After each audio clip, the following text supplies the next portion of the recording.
సూర్యాపేట జిల్లా చిలుకూరు మండలం బేతవోలు గ్రామంలో కాంగ్రెస్ కార్యకర్తల మధ్య పరస్పర రాళ్ల దాడి గ్రామంలో తీవ్ర ఉద్రిక్తతలకు దారితీస్తుందని చెప్పొచ్చు.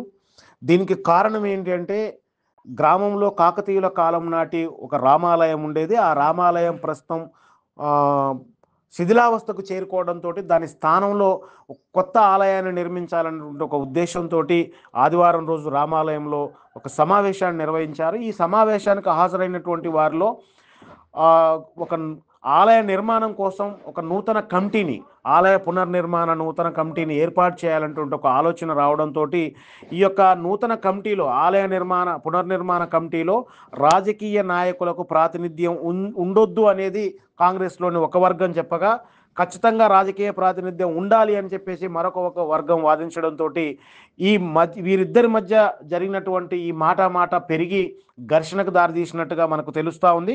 ఈ ఘర్షణ నేపథ్యంలోనే పరస్పరం రాళ్ల దాడి చేసుకోవడంతో పలువురికి తీవ్ర గాయాలయ్యాయి. వారందరినీ కూడా చికిత్స నిమిత్తం హాస్పిటల్కి తరలించినట్టుగా తెలుస్తుంది. అయితే గ్రామంలో పరిస్థితి చేదాటిపోతుందన్న సమాచారం అందుకున్న పోలీసులు ఉటావుటిన చిలుకూరు, మునగాల, నడిగూడెం మండలాల నుంచి పోలీసులను రప్పించి ప్రస్తుతమైతే అక్కడ ఉన్నటువంటి ఉద్రిక్త పరిస్థితుల్ని అదుపులోకి తీసుకొచ్చినట్టుగా మనకు సమాచారం అంతా ఉంది.